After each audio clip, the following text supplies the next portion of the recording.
Welcome back. AP అసెంబ్లీలో deputy CM Pawan Kalyan మాట్లాడుతున్నారు. Live లో చూద్దాం. అలాగే వేజ్ పేమెంట్ ఇంకా పెండింగ్స్ లో ఉన్నాయని చెప్పారు. అది జనవరి 8 నుంచి government of India has 8th inform చేశారు మాకు దట్ ఇట్ విల్ బి తొందరలోనే క్లియర్ చేస్తాం. ఎందుకంటే అది సెంట్రల్ నిధుల నుంచి రావాలి కాబట్టి మేము రాష్ట్ర ప్రభుత్వం తరపు నుంచి మేము వెయిట్ చేస్తాం అధ్యక్ష. అలాగే మన లోకం మాధవ్ గారు మన గౌరవ శాసనసభ్యులు జేఎస్పీ వారు అడిగిన దానికి ఏంటంటే ప్రత్యేకించి ఇలా అవకతవకలు జరుగుతుంది, దీని గురించి మనం ఏం చేస్తున్నాం అంటానికి we have created a wage monitoring cell అధ్యక్ష for increasing average wage rate. Accordingly we will take it forward అధ్యక్ష. అలాగే మీరు అడిగిన దానికి అధ్యక్ష జిల్లాని ఒక యూనిట్గా చేయమన్నారు అధ్యక్ష. అది అసలు బేసిక్గా మీరు అడిగిన దానికి ఎంతమంది అంటే అక్కడ ఉన్న ఎంతమంది లేబర్ ఉన్నారనే దాని మీద ఉంటుంది అధ్యక్ష. అంటే ఎక్కడ ఎక్కువ పని దినాలు అవసరం, ఎక్కడ లేబర్కి ఎక్కువ పని, దాని మీద బేస్ అయింది తప్ప వేరేలా కాదు అధ్యక్ష. సో మాకు ఉన్నదానికి ఏంటంటే గవర్నమెంట్ ఆఫ్ ఇండియా మన ఏ paper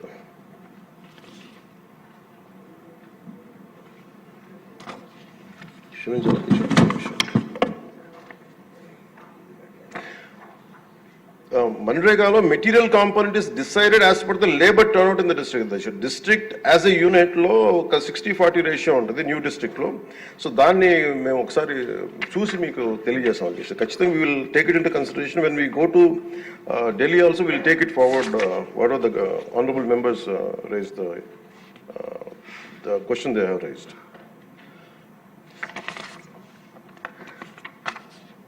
so government of India అధ్యక్ష ఇట్ పర్మిట్స్ ఓన్లీ, ఇప్పుడు మన అమలాపురం శాసనసభ్యులు గౌరవ సభ్యులు అడిగింది జంగిల్ క్లియరెన్స్ కూడా అడిగారు.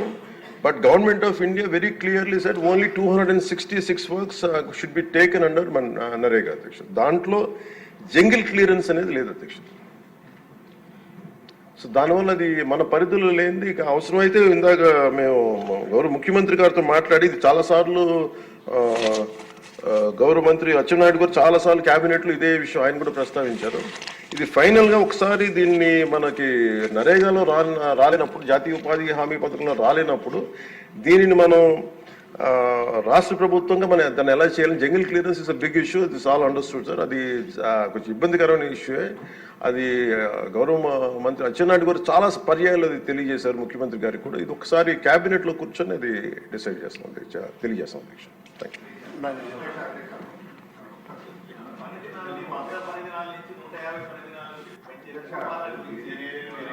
పథకంలో ఒక ఇబ్బంది ఉంది అధ్యక్ష. జాబ్ కార్డ్స్ బట్టి అక్కడ పని బట్టే ఈ కేటాయింపులు, నిధుల కేటాయింపులు జరుగుతాయి అధ్యక్ష. మనకి ఏదైతే పల్ల ప్రాంతాల్లో పంటలు ఎక్కువ పండే ప్రాంతాలు ఏవైతే ఉన్నాయో మీరు తమరు చెప్పినట్టు నిజంగా అక్కడ ఇవి చేయాలనుకుంటే ఒకటి వ్యవసాయానికి అనుసంధానం చేయాల్సినటువంటి అవసరం ఎంతైనా ఉంది. అది దయచేసి ప్రభుత్వం ఇప్పుడే జరగాల్సినటువంటి అవసరం ఉంది. ఎందుకంటే 3 పార్టీలు కలయిక కాబట్టి ఈ త్రివేణి సంఘమే చేయగలుగుతుంది. ఇది వ్యవసాయానికి అనుసంధానం, ఇప్పుడు హార్టికల్చర్ వరకు అనుసంధానం చేయాలనే ఆలోచనతో ఈ మధ్య చేస్తున్నట్టున్నారు. వ్యవసాయాన్ని కూడా అనుసంధానం చేస్తే మనకి ఆ ప్రాంతాలు ఎక్కువ చేయడానికి అవుతుంది అధ్యక్ష. రెండవది ఏంటంటే మనకి ఏవైతే పంట కాలువలు అవి ఉంటాయో ఇవి డీసిల్టింగ్ చేసే కార్యక్రమం మన ఇరిగేషన్ ఫండ్స్ మీద చేయలేకపోతున్నాం కాబట్టి కేంద్రాన్ని ప్రత్యేకించి ఇక్కడ ఎక్కువగా ఈ సమస్య ఉంది కాబట్టి డీసిల్టింగ్ కూడా ఈ ఎన్ఆర్ఈజిఎస్ పథకాన్ని మనం అమలుపరిచే కార్యక్రమం చేస్తే అన్ని నియోజకవర్గాలకు కూడా పూర్తి స్థాయిలో పనులు వస్తాయి. మనకు వ్యవసాయానికి బాగా ఉపయోగపడుతుంది. వ్యవసాయదారుడికి నీరు వెళ్ళే అవకాశం ఉండదు. గత 5 సంవత్సరాల్లో డీసిల్టింగ్ ప్రక్రియ పూర్తిగా పోయింది కాబట్టి అది చాలా పెద్ద సమస్య. ప్రతి జిల్లాలో ఉన్న సమస్య. దయచేసి అది ఒక స్పెషల్ దీనిక ఒక డెలిగేషన్ ముఖ్యమంత్రి గారు, మన ఉప ముఖ్యమంత్రి గారు గవర్నర్లు వెళ్ళి కేంద్రంతో మాట్లాడి అది ఒప్పించి తీసుకురాగలిగితే రాష్ట్రం అందరికి కూడా ఉపయోగపడుతుంది అధ్యక్ష. చాలా చక్కటి సూచన అండి. నేను 4 సంవత్సరాల క్రితం పార్లమెంట్లో ఈ వ్యవసాయానికి అనుసంధానం కూడా నేను ఇప్పుడు మాట్లాడటం జరిగింది. ఇప్పుడు నేను ఉప ముఖ్యమంత్రి గారిని ఎందుకు అభ్యర్థించాను అంటే చట్టం గురించి కొంచెం క్షుణ్ణంగా నాకు అవకాశం ఉంది కాబట్టి అడగడానికి ఒకే ఒక్క కారణం, జిల్లా పరిషత్ ఒకటే ఉంది కనుక అది ఇంకా ప్రెసిడెంట్ అసెంట్ రాలేదు కనుక నేను అడగటం జరిగింది తప్ప వేరే రకంగా కాదు. అది ఇవన్నీ 4 కోట్లు వచ్చి ఒక నియోజకవర్గంలో 15 కోట్లు వస్తున్నప్పుడు ఆ డిఫరెన్స్ వస్తుంది అధ్యక్ష. బట్ ఇదేమో మనకున్న గైడ్ లైన్స్ ప్రకారంగా ఆ రకంగా చేసే పరిస్థితి ఉంది కాబట్టి ఆ గైడ్ లైన్స్ ని సరళీకరిస్తే మనకు అనుకూలంగా ఉంటది. ఈ రెండు అనుసంధానం చేస్తే ఇంకా మంచిది అధ్యక్ష. వారికి సూచన చెప్తారా దీని గురించి?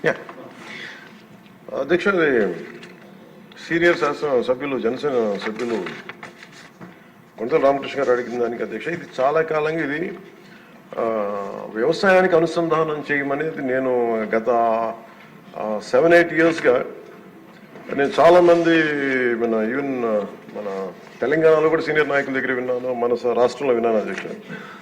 కర్ణాటకలో కూడా ఇదే ఉంది.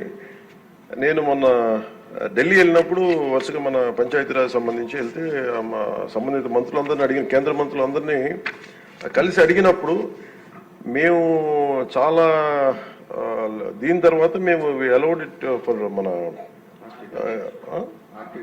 హార్టికల్చర్ మేము చేసాం, కానీ వ్యవసాయానికి ఇంకా మేము చేయట్లేదు, అది దీని పరిధిలో కింద రాదని చెప్పి చాలా స్పష్టంగా చెప్పారు. బట్ ఇది రిపీటెడ్గా ఇది మీ గతంలో మీరు శాసనసభ్యులు పార్లమెంట్ సభ్యులుగా ఉన్నప్పుడు మీరు రైజ్ చేసింది ఈరోజు ప్రతి ఒక్కరి మనసులో ఉన్నది. ఎందుకంటే ఎంత మనకి లేబర్ కొరత ఉందనేది. One more time with proper delegation తోటి గౌరవ ముఖ్యమంత్రి గారితో తీసుకెళ్ళి ఒక బలమైన ప్రయత్నం చేస్తాం అధ్యక్ష.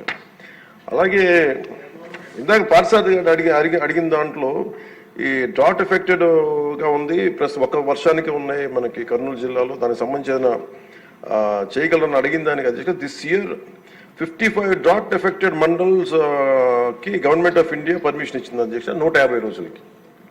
సో దాంట్లో అది ఉందని అనుకుంటాం.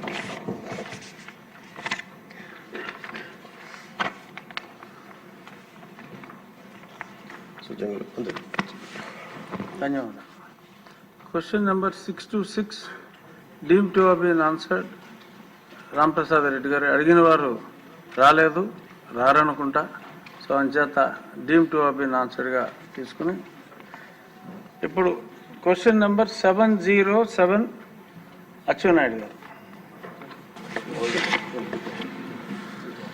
అధ్యక్ష, ఏ ప్రశ్న 2019 నుండి 2024 వరకు గల కాలంలో సహకార కేంద్ర బ్యాంకులో భారీ అవినీతి చోటు చేసుకున్న విషయం వాస్తవమేనని చెప్పి అడిగారు అధ్యక్ష సభ్యులు.